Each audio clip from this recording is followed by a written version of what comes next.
Today, why are mortgage deals being pulled? Will the COVID inquiry change anyone's mind? And is artificial intelligence a threat to our elections? This is Politics Live.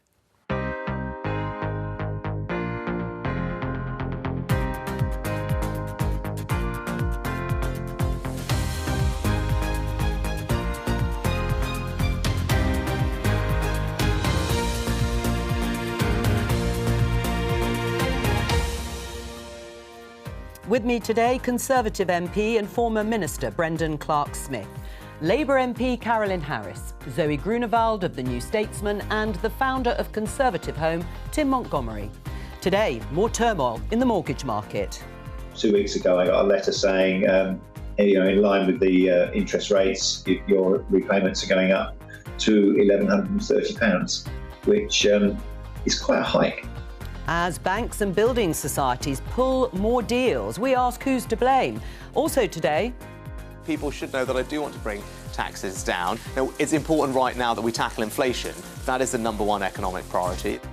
are tax cuts the solution to rising bills? This woman is leading the COVID inquiry, which gets underway next week. How well prepared were we for the pandemic? And artificial intelligence can generate fake images like these. Could it pose a threat to our elections?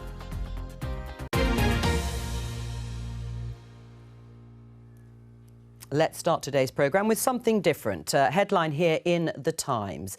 Bear Grylls. Schools leave children ill-equipped for life. Adventurer and Chief Scout says that teachers are underpaid and run off their feet while pupils are not being taught life skills. The opening question then for our guest today, starting with you, Brendan. Are schools leaving children ill-equipped for life?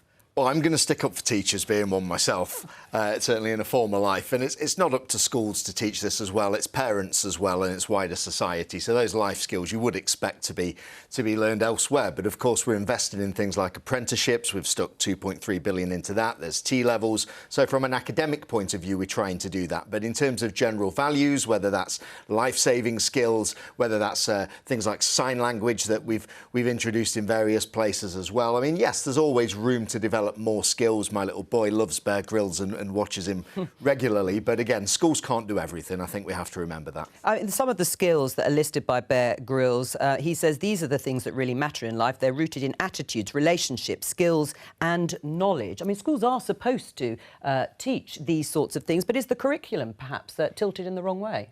And I think society changes, doesn't it? And it throws up different challenges which schools are not prepared and teachers are not prepared for because they've not learnt how to deal with them. Things like problem gambling, things like banking, relationship stuff, knife crime, kids need to understand what the social challenges out there. What we need to do is to invest in the schools and give them the money to actually bring in the experts to teach the kids the stuff. You can't expect a teacher who's never looked at these subjects to suddenly become an expert on them. You need to get people from the banking industry and you need to get the right people to do the job, give them the money to give the kids the tools. Do you agree that schools are leaving children ill-equipped for life? I think they are, and I don't think that's necessarily the fault of teachers. I don't think anyone's here to attack teachers because I think teachers are at the mercy of the funding and the resources they're given. I think, unfortunately, because schools are under such huge amounts of pressure financially and in terms of resources, they are really pushing kids to just pass their exams, and that is the measure of success that they've been given. But actually, and I pick up on a point Brendan said, of course it'd be great if parents could teach their kids all those life skills, but some parents simply don't have capacity. Some parents, for a number of reasons, children who grew up in deprivation might not be able to get those skills from their parents if they are in care homes, for example, or any other kind of circumstance. So I do think schools have a responsibility to provide that sort of education for kids. And, I would have loved, when I came out of school, to know how mortgages work, to know how credit cards work, to have proper, adequate relationship and sex education, to be taught about debt, all those things which I think are really important. But I don't think necessarily parents always have the capacity to teach their kids. Is it too much about exams and not about real-life lessons? I think it is, and it certainly is at the early stages of life. And I think one of the most exciting initiatives taken recently is actually by the Princess of Wales. Kate, she's set up a charity, an organisation to really explore what it is that you provide children in the earliest years of life that could really make a difference. And there are plenty of victims of the pandemic, children who weren't socialised during those years when we were locked down. And so it's not just a common problem, it's particularly acute post-lockdown. And so I think it's great that we have such a senior member of the royal family championing this cause, and hopefully it will champion best practice for all schools, teachers to follow. We're going to talk about the COVID inquiry later on in the programme, but let me draw your attention to this headline in The Guardian. UK banks pull hundreds more home loan deals as fixed mortgage rates rise. Yes, there seems to be a huge amount of turmoil again for people trying to get mortgages, and it's already had a knock-on effect. Let's have a listen to this. It is feeling like I'm in a bit of a tailspin, which I'm sure a lot of other people are feeling the same way. And it's just very stressful, really disheartening, and just like I'm never really going to get anywhere. I think for me, I'm just going to be sitting and waiting, really. It's just going to be a long waiting game until things calm down. Brendan, that was Jo Wilder struggling to buy her first property in Cardiff amidst the latest chaos. Why do you think there's so much turmoil with mortgage rates again? Well, this is why it's so important to get that inflation down, because inflation is the cause of all this. The Bank of England are reacting to that, and we all expect interest rates to change, but it's the pace of that change, I think, is the problem. If you've not planned ahead, if you've maybe overstretched yourself a little bit, we've been having historically low interest rates for quite a long time now, and of course, with the cost of housing at the moment and the supply that's there, people are having to put a lot of money in or having more and more loans to actually do that. So this is why we don't want to work at cross purposes with the Bank of England. We want to make sure that we do get inflation down so they can have interest rates really that aren't going to hammer people. But what do you say to people like Jo who are already having to pay higher prices because of inflation? Yes, it's come down a bit, but it's remaining stubbornly high. Those price rises are slowing, but they're still going up. And yet the Bank of England is putting up interest rates. That's going to only load even more of a burden on people's bills. Yeah, and of course, as you said, inflation is going down. The Prime Minister's looked at halving it, and that is the absolute key to it. We've got to do that, because that is what the knock-on effect will be, and that is how we tackle the cost of living. Brendan hasn't really answered, though, why he thinks there's so much turmoil in the sort of mortgage market. Why do you think it is? Liz Truss? You think it's all her fault? Well, I mean, that 45 days were absolutely disastrous, and we just not recovered from it. I bought my first house when I was 18. I paid £7,000 for my first house.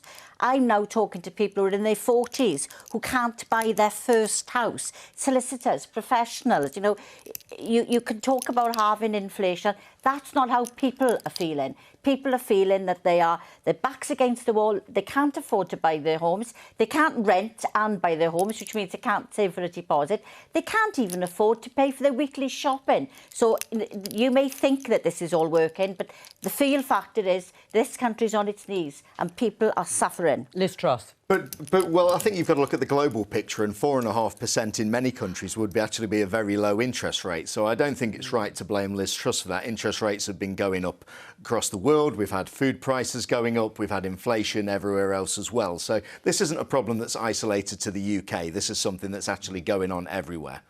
I think Liz Truss was probably the most disastrous Prime Minister of recent times. But, Caroline, you can't blame her for everything. If she has. Obviously, but British interest rates aren't that different from European and American rates. The problem at the moment is there is uncertainty about the immediate future of interest rates.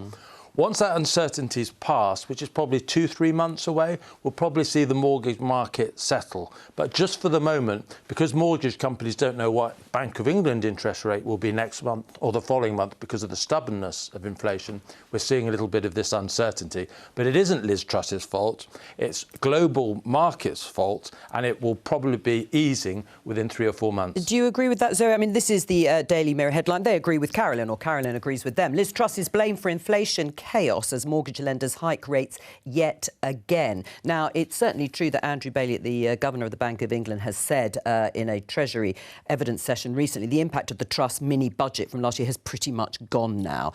Is it her fault, or do you agree with Tim?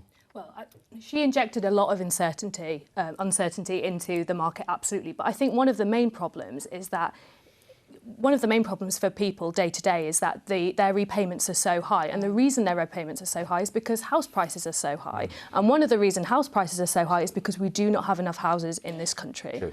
But we have had historically low interest rates, haven't we? We have, yes. So there was obviously an injection of some turmoil in the market when Liz Truss's disastrous mini-budget happened. But, I mean, this was always going to be a bubble that was going to eventually pop. And what we are seeing now is the result of just too few houses for the amount of people who need them, and a massive emphasis on people buying houses and having stretched themselves to get on the property ladder without any kind of long-term sustainable planning. I mean, what do you say to Andrew Bailey? I mean, not directly, but in response to what he has said, that actually the impact of that Truss mini-budget has pretty much gone now and we are back to where we were before. I'm not seeing it. That's not what I'm hearing from my constituents. That's not what I'm hearing when I go around the supermarket. I just feel the pain. People are feeling the pain. Well, they may feel the pain, but is it down to Liz Truss and Kwasi Kwarteng? Well, still? I think they have a huge amount of responsibility for what happened. And if it's just the insecurity, as Zoe said, people are still feeling the pain of this. Right. I mean, the Bank of England is obviously pretty sure about it. But what do you say, Brendan? If that's what people feel, that mini-budget had a huge impact at the time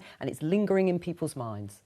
It does, but I think there is also the opinion that if you look at a lot of things that Liz Truss does, she's actually was proven right in a number of cases in terms of stimulating the economy as well. I don't think it's fair to blame Liz Truss for everything. I got hammered the other way round with interest rates at the sort of in the noughties. I remember sort of paying a certain rate. I set it, and then of course the market crashed, house prices crashed, and interest rates went very low, and many people were stuck on very high mortgages when the rates were low. So it does work both ways there, but we're working to do something about it. And I think the point that Tim was making as well, and this is a temporary thing, and this is what we've got to get under control. I mean, do you think the Bank of England deserves some responsibility, perhaps, for coming in too late with the start of their increasing of interest rates?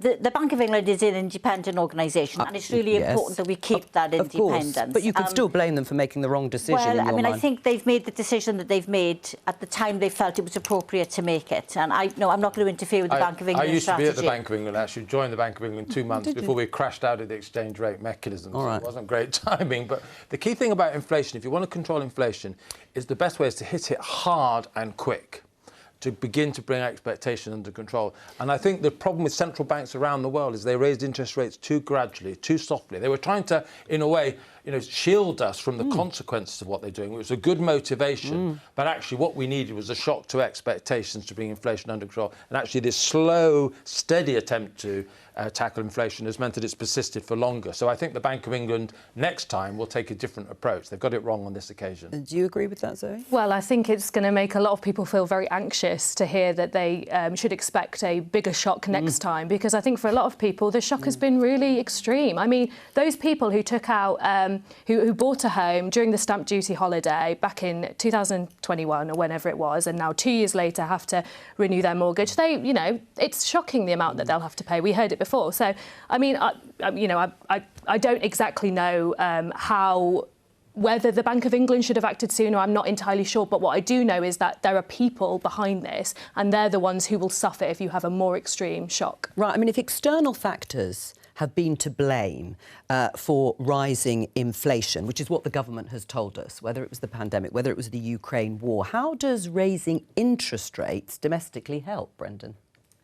It's inflation as well, again. I mean, we've got to make sure that we've got our public finances in the right place. So look at the amount of money that we spent during the pandemic as well. That's something that we've got to be very careful about. So I just think that we basically need to get back to managing finances properly, making sure that we don't overspend, making sure that we don't put that burden on the taxpayer. And then at the same time, people have been asking for wage increases, double digits. And if we did that, then the situation would be a lot worse and the rates would be even higher. Right. Do you think this could be a solution to making people feel better? This headline in the Sunday Telegraph: Rishi Sunak, the Prime Minister, wants 2p tax cut before next general election. Is that affordable? I'm sure it will be if that's what's being proposed, yeah. Well, what do you think? Should taxes be cut? Well, if you have a look at what Jeremy Hunt has done, he's actually said we're going to steady the ship as it is and the tax cuts will come later at a sensible time. So this would actually leave a window of opportunity to be able to do that. Of course, you would expect governments generally tend to do that nearer general elections. I would hope that anything that we can do to cut the cost of living for families and people who are working would be certainly very popular. But I also think it's a responsible thing to do as well, because people are paying a very high tax burden at the moment, not just to recover from COVID, but because of all these global factors.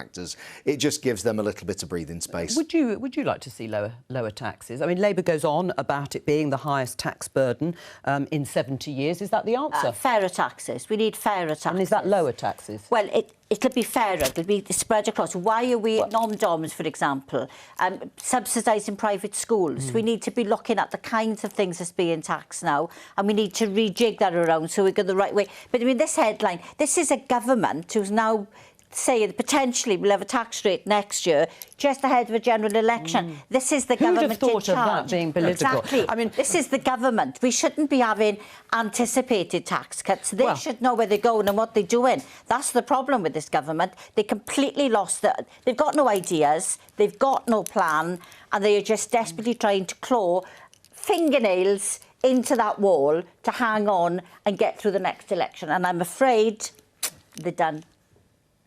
Brendan? Well, stopping the boats, cutting the backlog, halving inflation. You don't need to... The plan is there, the plan is there. The plan is there, but is it being delivered, Brendan? Well, we're getting there. Certainly inflation is coming down. If you look at some of the data on the boats, the deals we've done in Albania, we're getting there as well. The Rwanda scheme hopefully will... All right, but what about on the economy? Certainly, I think we're steadying the ship there. I think inflation is getting a little bit more towards the level we want it to be. And again, global pressures, but I think we're doing the right thing. I think we're moving in the right direction. And I still think that we'll win that next general election. Oh, right. OK, well, there's confidence for you. Tim, how big, did you say bless? How much trouble is Rishi Sunak in when it comes to the issue of tax cuts with his own party? Massive. Is it? Problem. The thing is, look, Caroline can't name a tax cut. Labour aren't the party of low taxation, whatever they say. But the idea that voters at the head of the next election, after seeing their taxes go up in the most stealthy way, they haven't had the courage, the Conservatives, to increase taxes, income tax, by putting, say, a penny or 2 penny on the income. No, they've frozen the thresholds. Yeah. Which, pulls the poorer, lower income people into the tax system. Voters aren't stupid. They're not going to suddenly believe that the Tories are a party of low taxation if a tax cut is made ahead of the general election. And that's why, back to your question, Joe, Tory MPs are so unhappy, because I think they know they want something because they're desperate. But actually, they know that actually the chances of any tax announcement ahead of the next election really changing the political weather is for the birds. Right. I mean, you can't really call yourself a low-tax party anymore, can you? Well, the pandemic's had to be paid for, and this didn't come for free, of course, and we had to spend a lot of money. Things like the furlough scheme now, that's not something normally that I would imagine that I would have supported, but we did because it was the right thing to do at the time. That needs paying for. Same as before, people talk of austerity, and we're coming on to that a little bit later. Brendan, though, we had a majority of 80. A historic opportunity to reform the country. I don't know what Margaret Thatcher would have done with a majority of 80, but she might have done things like Zoe said, build houses, cut the cost of massive housing benefit that we have to pay for as taxpayers all the time, reform energy markets so there's more competition, so consumers got a better deal.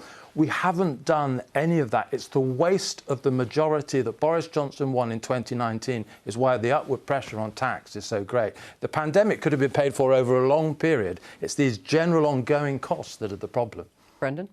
Well, yeah, I think in terms of supply and getting those things done, I think you've got a point, Tim, and these are things that we actually want to do. I do think the pandemic has slowed us down, but certainly that vision, that's certainly what people want. We want to be building the homes, not just blanket building them everywhere, building the right kind of homes that people can actually afford, and of course building the infrastructure with it as well, which I think is one of the big issues. And yes, of course, that vision. I was a member of the Truss administration. Of course, there was a vision there. Some people felt it moved too quickly, of course. And sometimes you get punished for the market. And again, the Bank of England as an example with the interest rates. Yeah. If they'd have put them up, would they be punished for it? So sometimes you have to be brave. You're right, an 80-seat majority is the time to be brave. And we've still got a year and a half to go until the election, and I'm sure there'll be some brave steps that we take. Is there a public appetite for tax cuts, Or, Zoe, do you think people would understand perhaps a hike in taxes or the redistribution perhaps that Carolyn is talking about to invest in public services? So I think basically what's happening here is that people are living in a cost of living crisis and they're being told, wouldn't you like more money in your pocket? And of course everyone goes, yes, that'd be really nice. But I think actually what people want is for their public services to work. People don't want the NHS, don't want hospitals to be held up by stilts. They don't want schools that their kids go to be crumbling. People want to see investment in public services, and there is a public appetite for that. If we're being realistic, doing tax cuts now is only going to affect those public services. Less government money means less money for public services.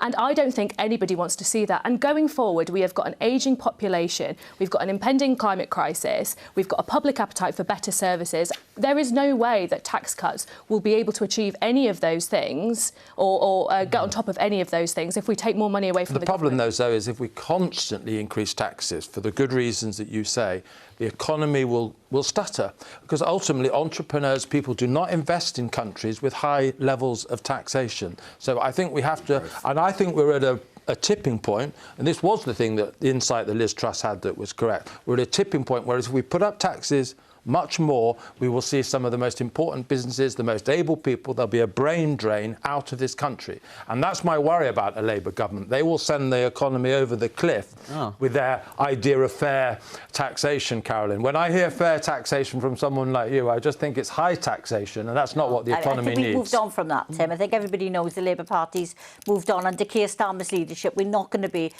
the Corbyn government that people were so fearful of. Well, it wasn't a government, of course. It was an opposition. But people feared that we would be. No, we're talking about a completely different party with a completely different ethos. But you have made a very big commitment, potentially expensive. If we look at the headline, it was made a few years ago, but this was to borrow to invest £28 billion a year in tackling climate change. The Mail is saying families face £1,000 a year bill for Labour eco plans. It's also saying Keir Starmer's wobbling on this issue. I mean, do you think those plans look in doubt because they're not affordable? I mean, how would you manage to borrow to invest £28 billion a year when the cost of borrowing has shot up? The days of super low interest rates are over. That's when those plans were formulated. Can you afford to do it? Keir will not be going into government without having clearly thought out every move he's going to make, and people underestimate him if they think that he is. A lot of this is going to be media speculation, and I would wait and see what actually... Which is going to be the media speculation? That the plans go ahead or that he drops it? Until it comes out of Keir's mouth, and we know what's in that manifesto and what his plan is, the rest is going to be hyperbole. We need to see what the man himself is going to say. But the plan is to borrow, to invest in those climate change policies or policies to tackle climate change. It looks far less affordable than it did a few years ago because of the cost of borrowing. And that would mean you'd have to put up people's taxes to pay for it. And that may be the right thing. Would you be prepared to do that? Well, I think if, like Zoe said, if we were to put up taxes to pay for things like the NHS and schools, I don't think people would have a problem with that because they want the best services.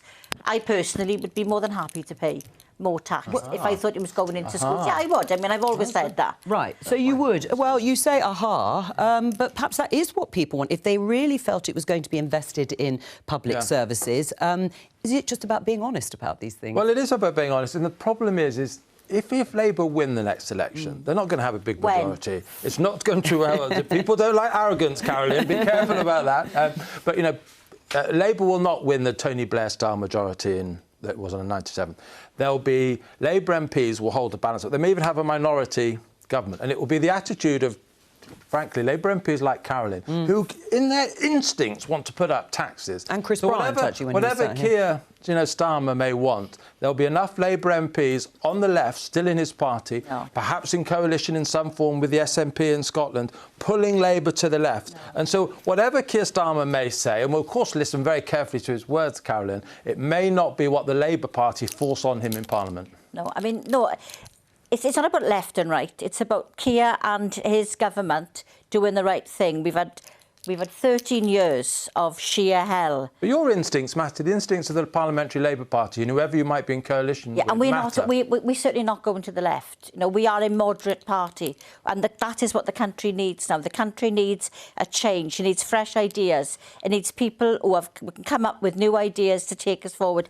We cannot continue with the status quo. It's got to change. I mean, it's interesting, the terms moderate, left and right. In the end, when you're talking about the policies and the way that Tim and Carolyn are discussing, is there a case to be made, as Carolyn said, for higher taxes?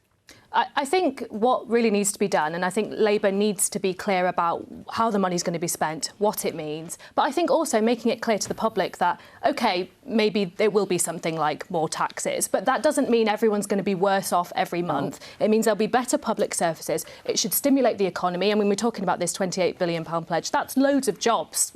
So Starmer says that should be loads. But do you accept they might have to raise taxes rather than borrow the money? Maybe so, but maybe people will be better off after that. If it stimulates the economy, creates jobs, makes things better, it doesn't necessarily mean people will be worse off after that. But the unions don't believe that, and they've been very critical of the plans for North Sea oil and this £28 billion that's been put there. Again, will this cause inflation that's there? Now, if even the unions are criticising these plans, and we're talking about whether it's a left or right thing, if their own supporters can't back Sir Keir Starmer's plans, how are the electorate going to? People struggling to get to work on trains at the moment will love the fact that you're going to give more power to the unions, Carolyn. I didn't say we were going to give more power to the unions. I well, said you basically we were did. going to create good union jobs. We recognise that we have to work in partnership with the unions to create good, sustainable jobs. And I would suggest that we listen to what Keir said at the GMB conference today before we make any second guesses as to where he is with the unions. Or just stop oil stopping the trains. All right, well, let's talk about the COVID inquiry, because it's going to start hearing evidence next week, starting with the UK's preparedness for the pandemic. They'll also be looking, of course, at a range of other issues, including political decision-making, the impact on healthcare systems across the UK and vaccines. We've already heard, actually, from the inquiry's chair, and I think we can show you the preliminary hearings that are still underway. But Baroness Heather Hallett was talking about the big row between the government and the inquiry about messages and documents and what should be handed over, and we discussed that at length yesterday. You can watch in one part of the screen there what's going on in terms of the preliminary hearing, but we're going to focus on something slightly different. And this is about how the government handled the pandemic and whether or not these hearings and this COVID inquiry will change anyone's mind about how they think the government handled the pandemic. Do you think it will change anyone's mind, or are people firmly entrenched in their view, Tim? I think we are 5 years away from very, very few people defending lockdown at all. And Carolyn and I have been disagreeing on this programme, but we're both members, supporters of the Centre for Social Justice, and both of us have recently seen, I was up in Glasgow a couple of weeks ago with Ian Duncan Smith, 20 years after he made his famous visit there, you may remember, Joe. And the middle class may have moved on from lockdown, but you look where the people really at the bottom of the pile are. Their youth services have still been devastated. You know, their youth workers, delivering now or working in supermarkets, they're no longer there when actually the need for youth services is greater. The shop on the isolated estate that was just about surviving before the pandemic has now closed down. And then something you've been covering, I know, quite a bit, Joe, you've got massive absence of kids from schools. The lockdown was understandable, particularly when we didn't know whether we were dealing with the bubonic plague or whatever. But the continuation of it for so long, the consequences for disadvantaged communities are going to become more and more apparent. And I hope that's what the COVID inquiry will focus on as well, not just the nature of how we protected ourselves from the disease. Yeah, and I agree entirely with Tim on that. And it's not just the people who are who've been on the low incomes who are suffering. We don't know how many kids have witnessed domestic violence during the lockdown. How many kids have been exposed to inappropriate behaviour from the people they live with. How many of those kids will not go back to school? They can't go back to school. They are the ghost children, I think they've been called. And I'm really, really concerned about what the future is going to hold for these kids. So were the lockdowns wrong? I'm not going to say the lockdowns were wrong because it was unprecedented. Yes, we did not. What I'm going to say is public services before that were in a bad state. We've come out of it and they're in a worse state. I've spoke to people who were police officers who've actually gone to work for delivery companies because there was more money in it. Yeah. Teachers, classroom assistants. And the only kids that we're actually touching on now are the kids who are engaged, the kids who are going to school. We're not doing anything with the kids who are out that ended up in a county lines gang, or they've ended up being locked in a bedroom for the last 3 years. They are just disappeared off the face of the earth, and we've not got the resource or the services to go to them and to bring them back in. Do you think when we've gone through this inquiry and Baroness Hallett has looked at all of the issues to some extent in the way they've been outlined by Tim and Carolyn, that people will change their view about, or make a judgment if they haven't done, about how the Boris Johnson government handled the pandemic? Not necessarily, but I think it's important people have answers, and I think whatever people did during the pandemic, they acted in good faith on the advice that was provided to them. Now, some of us wanted to come out of lockdown sooner, some of us didn't believe it in at all.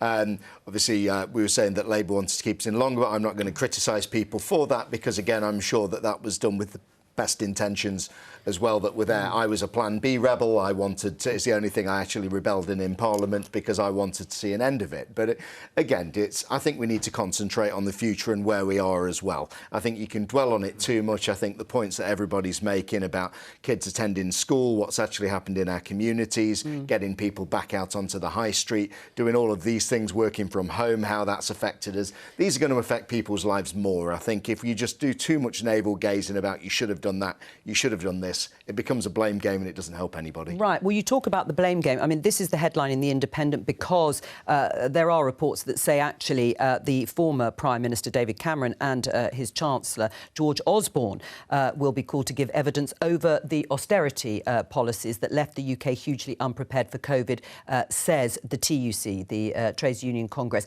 Is that fair? Is it worth looking at that issue in terms of the preparedness of Britain ahead of the pandemic? Absolutely. I think it goes back to what Carolyn said. Before the pandemic, public services, community services, health services, education were all in pretty dire straits, to be honest. And the pandemic completely worsened all of those things, you know. What I think is really needs to be pulled out in this inquiry is that David Cameron presided over a pandemic preparedness strategy. He was Prime Minister when that strategy was released. Then he implemented this decade of austerity.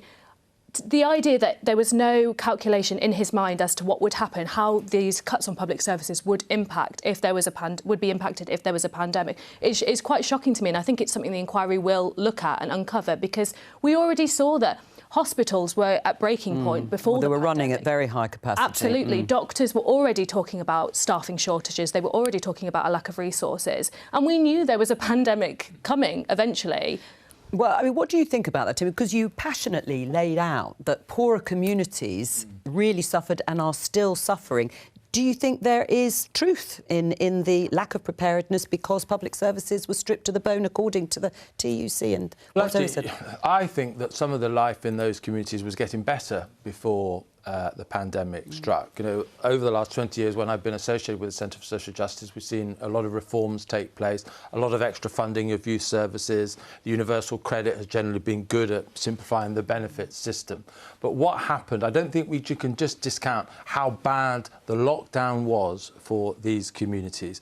Youth services didn't get the continued funding that they needed, etc. So I think we can look back, and it's a temptation all politicians want to do. The key thing now is, how do we solve the situation we face? The middle classes, lockdown is almost a thing in the past for them. Working from home often suits a lot of them. But for people who really still had to turn up for, jobs where you can't ever work from home, where perhaps the schools aren't so good, where family breakdown is greater, the problems these communities now face are greater than they have ever been, and that's what the challenge we must face up to. It was lockdowns rather than austerity that has made life so much more... It was a mixture of both. It was definitely a mixture of both. I mean, people were struggling before the pandemic, but the combination of the two has devastated so many communities. Do you think it's fair, that criticism of the TUC? Well, why did we have austerity in the first place? There is no money left. It was the note we were left there, of course, but we had to make difficult decisions. Now, as you know, it was a global financial crash, but it was done, austerity, as the government would say at the time, in response to dealing with that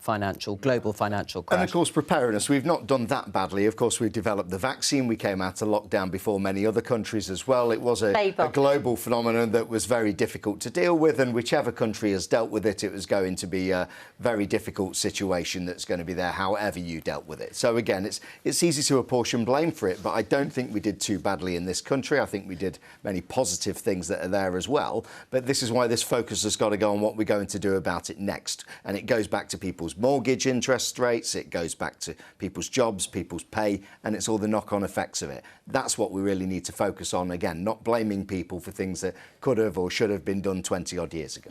But we do need to look at where things went wrong, and we do need to figure out why. So why did Johnson not attend certain COBRA meetings in the beginning stages, and why did we lock down later than other countries, and why did Cheltenham races go ahead? I mean, I had a family member who got really ill at the Cheltenham races because that still went ahead, and they were under the impression that was a safe place to go. It wasn't a safe place to go. So there were decisions that weren't made properly, and people need to be held accountable for that. If you're in government, you need to be held accountable. Right, so you are looking, obviously, for blame, for accountability and responsibility. I think when you say blame, it makes it sound like, you know, you're out for blood. But I think people need to learn, the only way you learn lessons if you figure out where things went wrong and who should take responsibility. Let's have a look at this headline in the Sunday Times. Sajid Javid, former Chancellor, former Health Secretary, on election day. I fear we'll see how harmful artificial intelligence can be. New technology has to be our servant, not our master. In the US this week, this will be high on Rishi Sunak's agenda. That's his visit to the States. Let's talk to Professor Michael Wooldridge, Director of AI at the Turing Institute in London and Professor of Computer Science at Oxford University. Welcome to you, Professor. What are the risks that you're worried about in terms of how AI could be used in elections? So the AI technology that we've all become used to over the last couple of months, the ChatGPT and Bard, what AI people call large language models, what they're designed to do, to fundamentally do, is to produce very, very realistic sounding text to order. Now, most of the uses of that are completely mundane. They're just kind of the things that we would do in an office, summarizing a piece of text or cross-referencing some text and so on. But the point is that in their unguarded state, without appropriate safeguards, you can ask them to generate fake news, and they will do that on an industrial scale, and they will do an incredibly good job of it. And the worry is that as we head into elections in the UK and the US, that what we're going to see is social media drowning in extremely plausible fake news, disinformation stories. That's what the concern is. I mean, who would do this and why?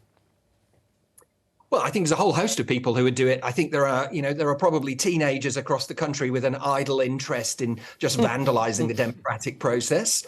In the same ways that, teenagers might have an idle interest in vandalizing anything. But actually, more seriously, there are clearly state level actors who would love to destabilize elections in the UK and the US. And we don't need to name them. We don't need to think very hard about who they might be. But I think for sure they are out there. And those state level actors absolutely would have access to the technology without any safeguards whatsoever. Right. And is it the scale, when you talk about an industrial scale, is that the difference between the sorts of claims of disinformation that people referred to in 2016, particularly during the EU referendum and the presidential election in the States?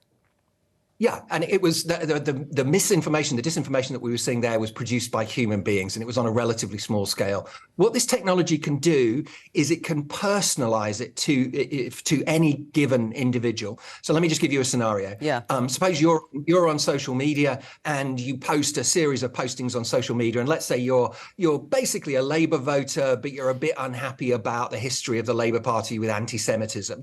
So, and that comes out in your social media feed. AI can analyze your social media feed, pick up on that, and then feed you with disinformation stories to drive a wedge in. Or conversely, if you're inherently a Conservative voter, but you're a bit unhappy about, about what the Conservative Party have done for small businesses. Again, if that's on your social media feed, AI can pick up on that and feed you with disinformation stories that are just confirming that preconception that you have and driving a wedge in there. And it can be personalized down to the level of communicating in the kind of language that a teenager might use, or even the kind of language that a teenager in Merseyside might use, or a teenager in Middlesbrough might use, or a Tory voter in the home counties. And it can industrialize it because it can just automate this process. It can do this on a very high quality disinformation on an industrial scale. And at the moment, I just don't see any reason why that wouldn't happen. I think, the ChatGPT and Bards have got what are safeguards, safety rails built in to try and stop doing that. But you don't have to have a PhD in AI to be able to find systems where without those guardrails, state level actors certainly have access to them. And so I think there is a very real risk there. Right, but then what can you do about it? I mean, it sounds terrifying and sort of beyond our control to put in any guardrails in the way you've described it.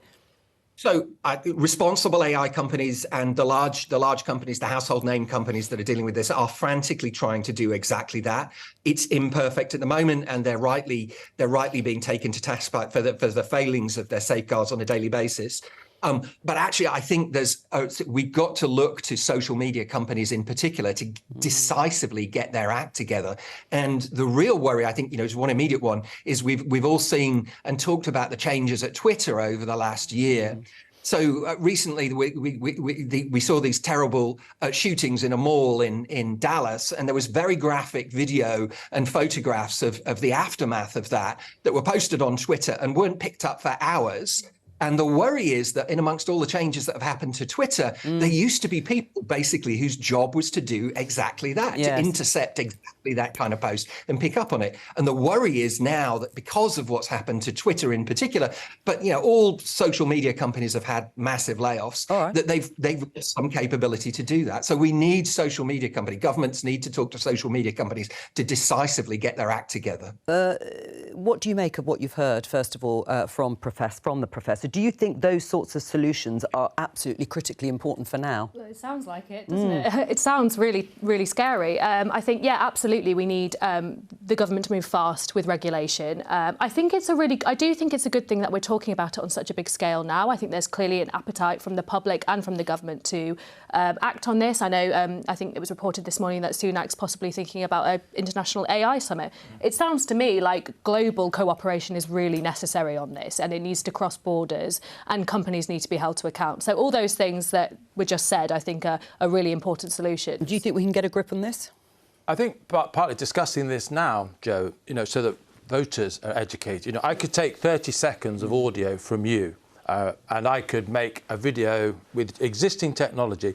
You saying I was by far the best panellist on, Politics Live today, and my arguments were much better than Carolyn. And the human, the human ear wouldn't be able to tell that what I produced from you was fake. And so the Electoral Commission, I think, is probably the body that probably needs to be resourced, because I think you can, as the professor was saying, develop technology that can tell that things are fake, but the human ear can't. And so the voters being aware that this technology exists is probably the best defence that we have. What would you like to see happen? I think it shows why it's so important to have reliable news outlets again, and we get a lot of news from social media. Like Politics Live on BBC. Exactly. There's still a future for it, and people think that the future is very much social media. I think this shows that actually there is very much that grounding there for sources that people trust. Obviously, some countries don't get that with their media. We're very lucky in this country, and as critical as we may be, I think that's something to be cherished. But you get disinformation all the time.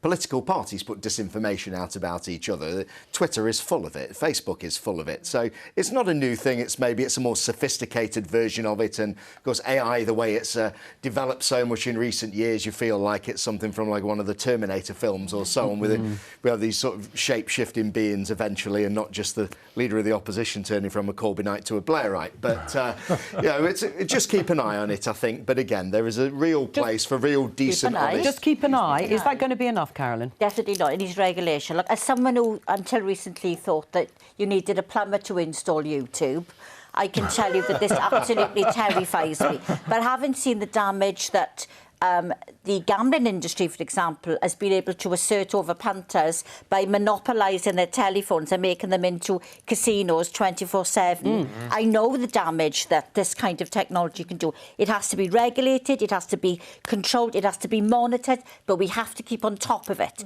We can't allow it to become historic regulation. It has to be constantly reviewed. Professor, thank you very much for joining us. Professor Mike Wooldridge there. That was fascinating listening to you. I just want to show you this headline before we go. In the Times, Prince Harry in court. I'm sure it hasn't passed you by. It's been all over the news. Government is at rock bottom. Duke tells trial. Few seconds. What do you make of that? Well, once Prince Harry was credible. I'm not sure he's the most credible person anymore, so, yeah. Sad that he's getting involved in politics. All right, well, that's all we have time for from all of us here. I'll be back tomorrow at 11:15. Bye-bye.